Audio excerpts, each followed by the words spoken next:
I recently watched the anime Death Note for the first time, and I feel it overall lived up to the hype. There were many great characters to watch, the story was easy to follow along with, and I even feel the ending made sense. But what honestly surprised me is that the main protagonist, Light Yagami, actually reminded me of my own self. And that sounds crazy, I know. And, we're not entirely the same.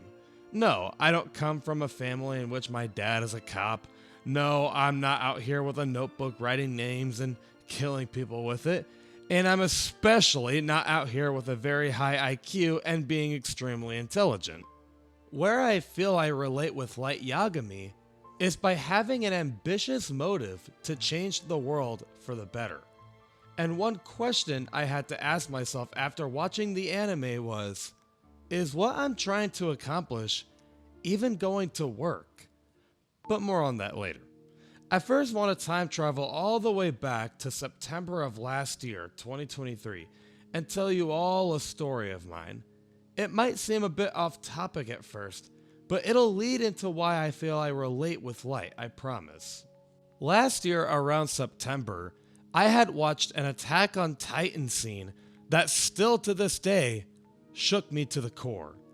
When Mikasa confesses her feelings and gratitude towards Eren. That scene left me speechless, amazed.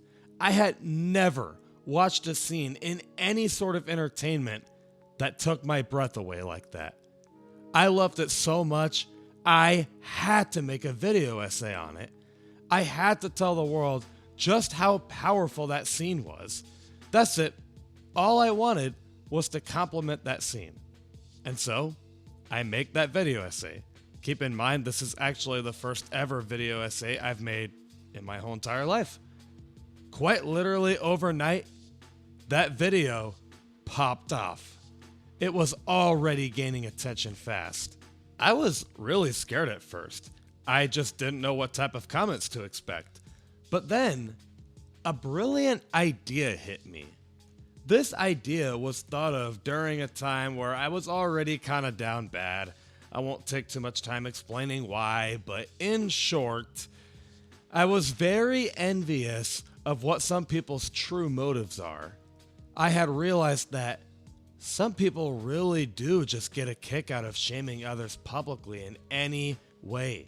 Some people really do just like putting together content just to make themselves look better than others.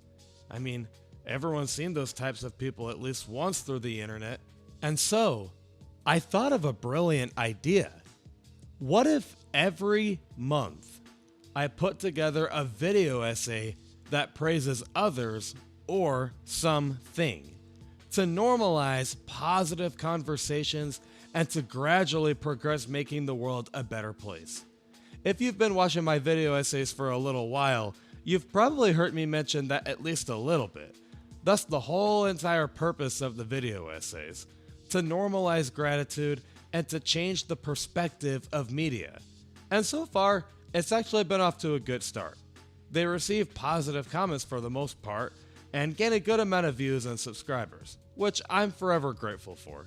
Thank you. And while I still don't want that goal to disappear, I can also admit that Death Note made me change the way I view negative energy. Now we transition to Light Yagami. We know very little about his life before he picked up the Death Note. All I know, at least, is he was kinda just a normal guy. He simply just wanted to graduate school and become a cop with his dad. Okay, nothing weird about that. But suddenly, he sees something mysterious fall onto the floor and picks up the one and only Death Note. He's a human. Of course, he's a little curious to see if the thing is actually real or not. And once he finds out it's real, at first he's shocked, because why wouldn't he be? But then, thinks of a brilliant idea. He's going to use the Death Note to get rid of evil once and for all and make the world a better place. Immediately, that's where I felt I could already relate with Light. All it took was just one event for our entire life to change. And now we're putting all our energy and ambition on one mission. But while it was surprising enough to see that I relate with Light, what surprised me even more is that the relatability just kept going. Well, kind of. The difference between our motives is my motive is I make a video complimenting someone, whereas Light's motive is involving killing people. But we'll get to the relatability later. I should mention now that I don't just like Light because I feel we're sort of similar.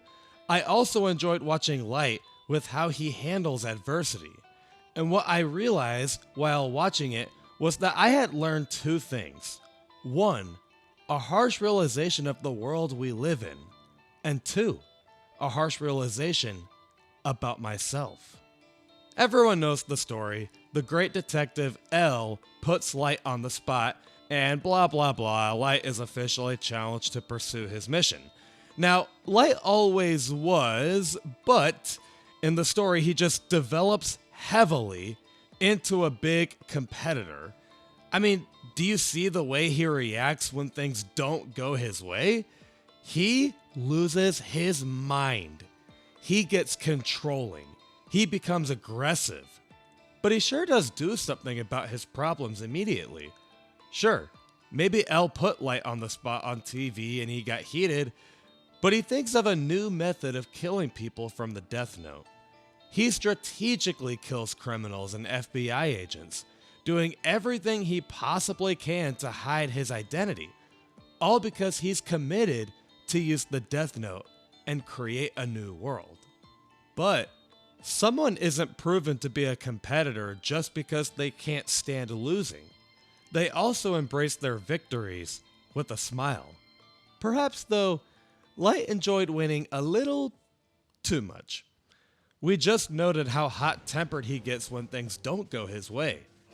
But surely we're all familiar with how much joy and laughter he lets out when he prevails. Boy, does he love rubbing it in people's face.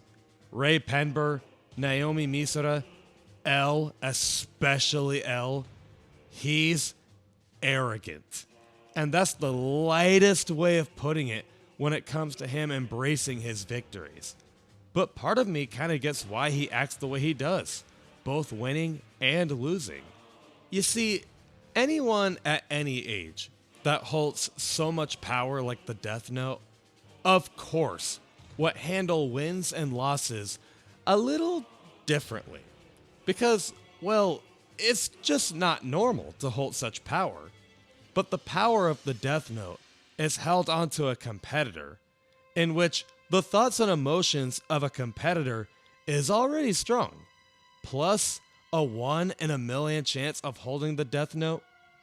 Those two things together creates one interesting individual, to say the least. But it's not just that. When you feel you have such a great idea that helps the world become a better place, and you've already seen progress of that mission take place, why would you not become protective of yourself? Why would anyone disagree? You're just doing what's best for the world, aren't you? Very well then. If someone disagrees, you are just going to have to overcome this and find a way to prevail. Light's situation in particular is that people are out to arrest him and possibly kill him. No one wants that, obviously. With all that I mentioned earlier, plus the fact that he could be arrested or killed, it's pretty easy to lose control over things that are trying to stop you. But you can also totally understand why Light wants to rub it in, for the people that want him possibly dead. Light seems to have won against his opponents mostly after L dies.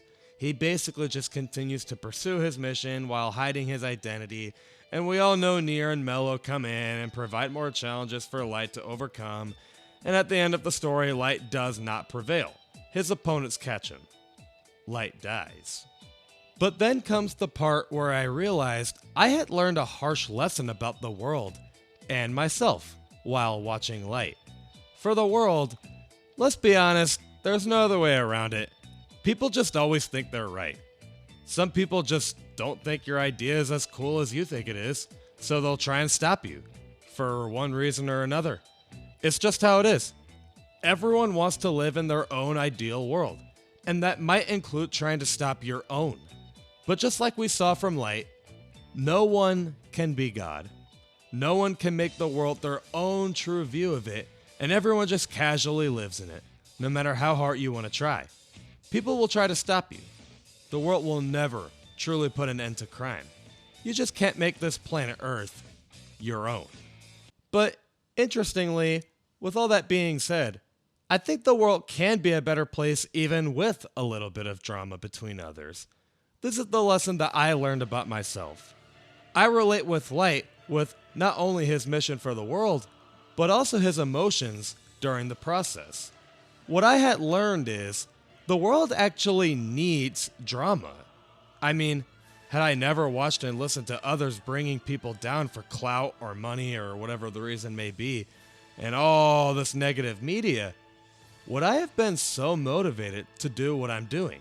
No. These video essays probably wouldn't have existed after the first one. But while I can still try to pursue the goal of normalizing positive content and whatnot, I can also say that there's many things I do outside of these videos that have me coming back because of drama. These might sound like very silly examples, I know, but hear me out. One example being with this video game I play with my brothers called Dead by Daylight. I won't lie, man, that game gets pretty heated between all of us. We yell things we maybe shouldn't, not just to others, but to like the wall, I guess. When any of us lose that game, the anger and frustration is scary.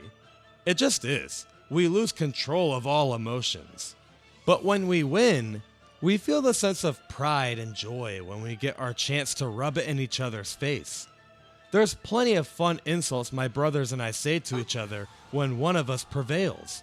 But where I'm trying to get at is, life actually needs competition to be interesting. We would never be so motivated to come back to that game if all of us won or lost all the time. There needs to be a winner. And other small examples, like sports. Everyone loves sports. There's many fights there. Athletes get passionate when they win or lose. But that's why they're there, because it's what drives them to pursue such an ambitious mission many people can't accomplish. And while I'm no athlete, I wonder if they actually like when the media writes them out of contention. I wonder if they like when they get a chance to prove others wrong. I mean, they wouldn't be making so much money had people have no interest in fights and a little bit of beef. I hope this last segment is making sense to you all. I think the best way to conclude this video essay is probably by saying this. I'm not saying that we shouldn't try to make the world a better place ever again. We can still try. We can still normalize friendliness and kindness, limit the amount of crimes out there. But as far as drama goes, I think as long as it's controlled and stays in the correct business, kind of like how maybe athletes only hate each other on the field or the court, whatever, then yes, it's still possible to make this world a better place, even by keeping competition. Us human beings are like Light Yagami. We love winning, and we hate losing. But without it, we wouldn't think of such ambitious goals. Control your emotions and come together to make this world a better place. But enjoy a fun little competition when you get the chance.